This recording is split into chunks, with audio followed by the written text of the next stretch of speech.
Živijo.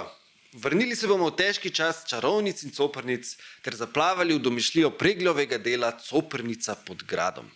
Več pa ne smem povedati, upam le, da ste ga tekmovalci brali.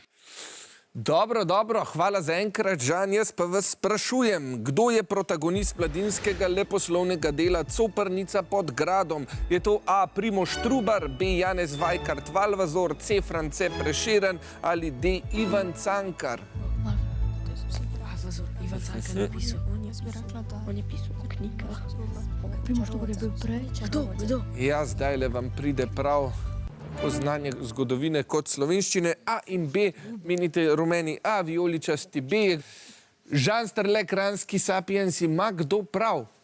V 17. stoletju je en baron iz naših krajev dobil noro idejo, da opiše celo Kranjsko, kraje, navade, ljudi. Janez Vajkard Valvazor je bil vse.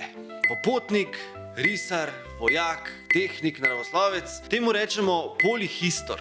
Sam je skiciral gradove, risal zemljevide, zapisoval legende in ustanovil prvo tiskarno na Kranjskem. Njegovo največje delo? Slava vojvodine Kranjske.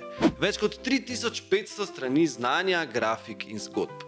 Zaradi raziskav Cerkniškega jezera, ki so tam zapisane, je bil sprejet v kraljevo družbo v Londonu med največje učenjake tistega časa. Bil je tudi pravi kronist ljudskih vraž. Zapisal je celo, da naj bi nekatere nevihte povzročile coprnice. Ste našli pravi odgovor?